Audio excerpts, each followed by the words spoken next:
एक ऐसा शासन जिसने पूरी दुनिया को दूसरे विश्व युद्ध की आग में धकेल दिया, लाखों लोगों का नरसंहार किया। सवाल ये है कि ये सब हुआ कैसे?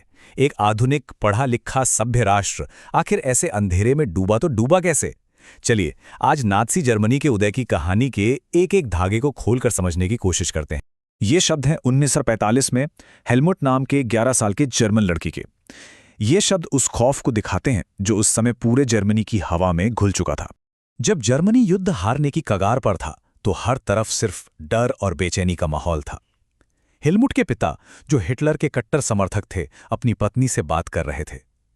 अब मित्र राष्ट्र भी हमारे साथ वैसा ही बर्ताव करेंगे जैसा हमने यहूदियों के साथ किया था। ये डर उन पर इतना हावी हो गया कि अगले ही दिन उन्होंने अपने दफ्तर में खुद को गोली मार ली। इस घटना का हेलमुट पर इतना गहरा असर पड़ा कि अगले 9 सालों तक उसने घर पर एक निवाला तक नहीं खाया। उसे हर पल यही डर लगा रहता था कि कहीं उसकी मां ही उसे जहर न दे दे। आखिर एक पिता को इतना भयानक कदम उठाने के लिए क्या मजबूर कर सकता है? इस सवाल का जवाब पहले विश्व युद्ध के अंत में छिपा हुआ है। तो हुआ ये कि पहले विश्व युद्ध में हार के बाद जर्मनी पर वर्साई की संधि थोप दी गई। ये जो नक्शा दिख रहा है ना, ये दिखाता है कि उस संधि की वजह से जर्मनी को अपने कितने बड़े और जरूरी इलाकों से हाथ धोना पड़ा था। ये संधि बेहद कठोर और अपमानजनक थी। सोचिए, जर्मनी को न सिर्फ युद्ध की पूरी तबाही का जिम्मेदार ठहरा दिया गया, बल्कि उसका 13% भूभाग छीन लिया गया। 75% लौह भंडार और 26% कोयला भंडार सब हाथ से निकल गया। सेना को पूरी तरह से खत्म कर दिया गया और ऊपर से 6 अरब पाउंड का भारी भरकम जुर्माना भी लगा दिया। तो इसे कोई शांति संधि कैसे मानता? ये तो एक राष्ट्रीय अपमान था। और इसी उथल पुथल के बीच जर्मनी में राजशाही का अंत हुआ और एक नए लोकतंत्र ने जन्म लिया। इसका नाम था वाइमर गणराज्य। लेकिन दिक्कत ये थी कि इस नई सरकार को शुरुआत से ही इस अपमान भरी संधि को स्वीकार करने का दोषी माना गया। बहुत से जर्मन उन्हें नवंबर के अपराधी कहकर मजाक उड़ाते थे। इसी वजह से ये सरकार शुरू से ही कमजोर और लोगों के बीच अलोकप्रिय हो गई। तो एक तरफ था राजनैतिक अपमान और दूसरी तरफ आया एक भयानक आर्थिक संकट जिसने इस नए नवेले गणराज्य की नींव ही हिलाकर रख दी। जरा सोचिए एक ऐसी स्थिति के बारे में जहां एक पाव रोटी खरीदने के लिए भी ठेले में नोट भर कर ले जाना पड़े। सुनने में अजीब लगता है ना, लेकिन जर्मनी के लोगों के लिए ये कड़वी हकीकत बन चुकी थी। ये तस्वीर 1923 की है। हुआ ये कि युद्ध का हर्जाना चुकाने के लिए जर्मन सरकार ने बिना सोचे समझे नोट छापने शुरू कर दिए। इसका नतीजा जर्मन मुद्रा यानी मार्क की कीमत इतनी तेजी से गिरी कि वो कागज के टुकड़ों के बराबर हो गई। इसी को अति मुद्रास्फीति या हाइपर इन्फ्लेशन कहा गया। जरा इस आंकड़े को देखिए, ये दिखाता है कि हालत कितनी खराब थी। दिसंबर 1923 तक एक अमेरिकी डॉलर के लिए लगभग 9 करोड़ 88 लाख 60 हजार जर्मन मार्क देने पड़ते थे। लोगों ने जो पूरी जिंदगी बचाया था वो सब रातों रात खाक हो गया, बिल्कुल जीरो। 1924 से 28 के बीच अमेरिकी कर्जों से थोड़ी बहुत स्थिरता आई, लेकिन ये बहुत नाजुक थी। जैसे ही 1929 में अमेरिकी शेयर बाजार यानी वॉल स्ट्रीट क्रैश हुआ, ये मदद भी बंद हो गई और इसका सबसे बुरा असर जर्मनी पर पड़ा।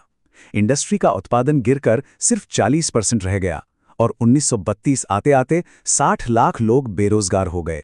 ये संकट सिर्फ आंकड़ों का नहीं था, ये एक मानवीय त्रासदी थी। लाखों लोग बेरोजगार, बेघर और पूरी तरह से निराश। सड़कों पर नौजवान अपने गले में तख्तियां लटकाकर घूमते थे जिन पर लिखा होता था, मैं कोई भी काम करने को तैयार हूं। पूरे समाज में गहरी हताशा और डर का माहौल। आर्थिक संकट तो था ही, साथ में राजनीतिक व्यवस्था भी पूरी तरह से चरमरा रही थी। वाइमर संविधान में कुछ ऐसी कमियां थीं कि किसी एक पार्टी को बहुमत मिलना नामुमकिन सा था, जिससे हमेशा कमजोर गठबंधन सरकारें बनती थीं।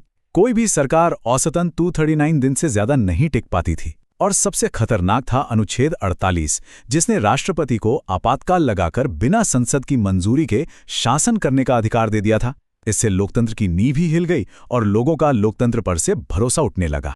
तो अपमान, आर्थिक तबाही और राजनीतिक अराजकता के इसी माहौल में एक व्यक्ति सामने आया जिसके पास इन सभी मुश्किलों के सरल और शक्तिशाली जवाब थे।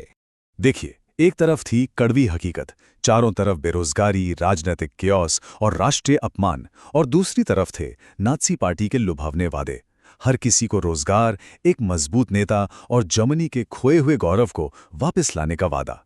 एक निराश और हताश जनता के लिए यह संदेश किसी उम्मीद की किरण जैसा था। ये चार्ट इस संकट और नाज़ियों के उदय के बीच का सीधा कनेक्शन दिखाता है। 1929 में जब आर्थिक मंदी नहीं थी, तब नाज़ी पार्टी को सिर्फ 2.6% वोट मिले थे। लेकिन 1932 तक, जब मंदी अपने चरम पर थी, वही पार्टी 37% वोटों के साथ जर्मनी की सबसे बड़ी पार्टी बन चुकी थी। हिटलर एक जबरदस्त वक्ता था। उसके भाषणों में आग थी। वो लोगों के गुस्से को अपनी आवाज देता था। वो वर्साई संधि का बदला लेने, बेरोजगारों को काम देने और नौजवानों को एक सुरक्षित भविष्य देने का वादा करता था। उसकी बातें लोगों के दिलों में उतर जाती थीं। हिटलर ये भी समझता था कि दिखावे और प्रदर्शन की क्या ताकत होती है। ये बड़ी बड़ी रैलियां, स्वास्तिक वाले लाल झंडे और तालियों की गूंज, ये सब कुछ ताकत, अनुशासन और एकता का एक ऐसा माहौल बनाने के लिए डिजाइन किया गया था जिससे लोग प्रभावित हुए बिना रह न सकें। इन सब आयोजनों का एक ही मकसद था, लोगों में एकता और अपनेपन की भावना भरना।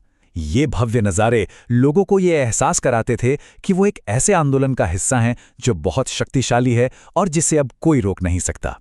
तो सवाल फिर वही है, एक राष्ट्र इस तरह के अंधेरे में कैसे गिर गया? जवाब है, ये किसी एक कारण से नहीं हुआ, बल्कि कई कारणों के एक घातक संयोग से हुआ। इसे एक डोमिनो इफेक्ट की तरह समझिए। पहली डोमिनो थी वर्साई का अपमान, जिसने गुस्से को जन्म दिया।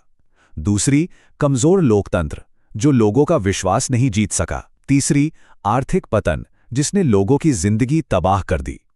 चौथी, डर और हताशा, जिसने पूरे समाज को अपनी चपेट में ले लिया। और फिर गिरी आखिरी डोमिनो, एक ऐसा आंदोलन जो सरल समाधान और एक शानदार भविष्य का वादा लेकर आया। हर एक घटना ने अगली घटना को लगभग तय कर दिया था। ये इतिहास हमें एक बहुत ही जरूरी सवाल पर सोचने के लिए मजबूर करता है कि जब किसी समाज में लोगों की सारी उम्मीदें टूट जाती हैं, तो वे किन विचारों और किन नेताओं की ओर आकर्षित होते हैं।